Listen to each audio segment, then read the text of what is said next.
Yo, what is up, everybody in the Patreon crew? Welcome back to some more Patreon reactions. Today we're listening to Procol Harum, A Salty Dog, requested by Arnie Porter. Thank you so much. We've done a couple of Procol Harum songs. Not really sure which ones. Let's check that out. We've done Simple Sister and Wailing Stories. All right, both of those, it's been quite a while. So I don't really remember exactly what they sound like, but hey, I'm excited to get into it. And this track, A Salty Dog, is from, we'll have to look it up. What album is this off of? The album is A Salty Dog, released in 1969. All right, so we're going to jump into Procol Harum, A Salty Dog. Be sure to visit the Patreon at patreon.com/JohnSlop, where you can get early access and you can also submit your own requests.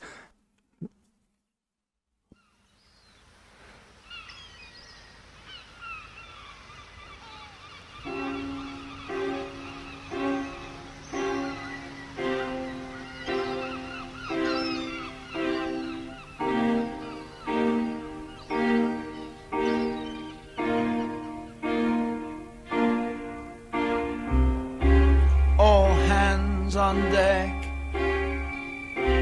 we run afloat. I heard the captain cry. Explore the ship, replace the cook, let no one leave alive.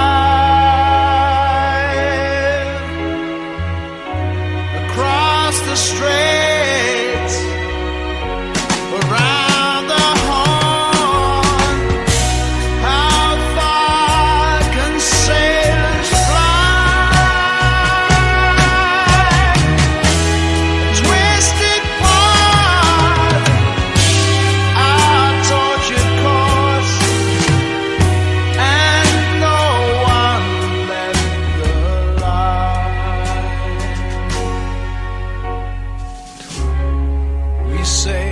Wow, okay, so what a song. The first third of the song gives us a full taste of what's to come. A little taste, I meant to say. Wow, it started off tense with these cool keyboard chords.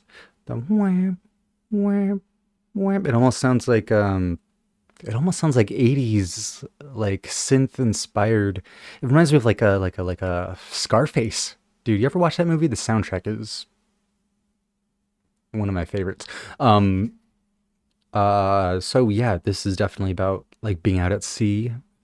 Something, right? Something about don't leave anyone alive. Are these like pirates? This seems like it would be fun to listen to while you're out at sea or something. Or not fun, more like comforting maybe. Anyways, let's get back into it, see where the song goes. We sail for parts unknown to man, where ships come home to die. No lofty peak, no fortress bold could match our captain's eye. Upon the seven seasick days, we made our port of call. A sand so white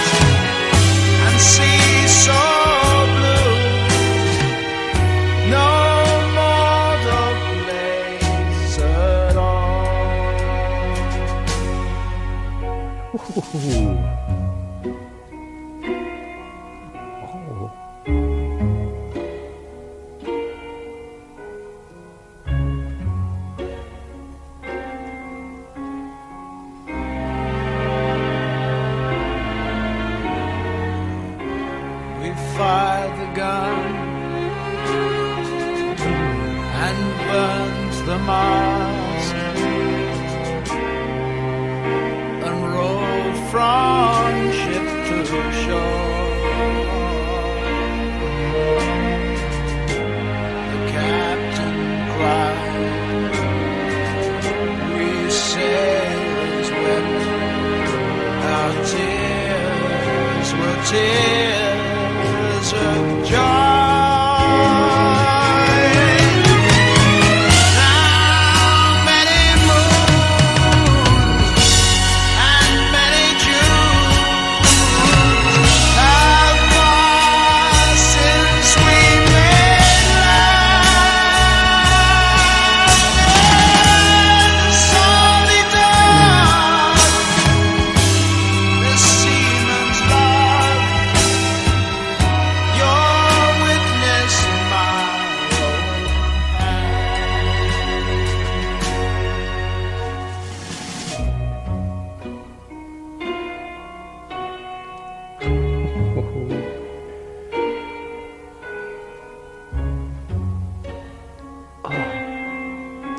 Such elegant strings.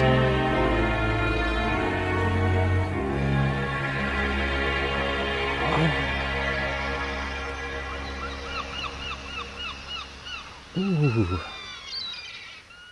Dun, ooh, this is such a fantastic song. Such a great voice, such a great build-up. Like, I was not expecting the song to get so loud in a great way, in a fantastic way. Yeah, the swell during those choruses, the voice just, wow. The voice was so big. Who's even the personnel on this album? We got to look that up real quick. Whoops. Ooh, and those strings, the elegant, like, plucking. I was not expecting this. It gave me kind of like a Beatles vibe. Really progressive, really just like telling a story, dude. This is like, this is really good music. Beautiful storytelling with, excuse my dog. Wow. Okay, so this is their third studio album, by the way. And they're an English rock band. It's been a while since I looked up any information, so like, it's good that I refresh right now. This was released in 1969, off of the record labels Regal, Zonophone, and A&M. I didn't know you can do multiple labels.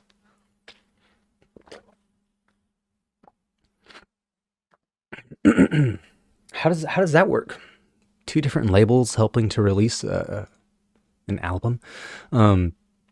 A salty, I guess, I guess, right? You can work together, pool resources, give them so much. Wow, these two studios really believed in this group, and I do too. Listening to this song, I want to hear what else they can bring, dude, what other kind of emotions they can invoke. Because this was a powerful piece. I think every musician really needs to listen to this one and appreciate just like what humans were doing with music, dude. Oh, wow. No, we don't share this kind of music enough. Yeah. So, background and recording. A Salty Dog was recorded in March 1969. The musical tensions between the group and Robin Trower were beginning to show in this album. Wait, we still have to learn personnel. Robin Trower, I've heard that name before. Gary Brooker, Robin Trower, Matthew Fisher, Dave Knights, B.J. Wilson, John Kellogg's Kalinowski, and Keith Reed. Lead vocals go to Gary Booker, piano, Celeste, 3-stringed guitar, bells, harmonica, wood recorder, and orchestral arrangements. Wow, Gary Booker, okay. So one of the main people, Robin Trower, did lead and acoustic guitars, lead vocals, sleigh tambourine. What the heck is a sleigh tambourine?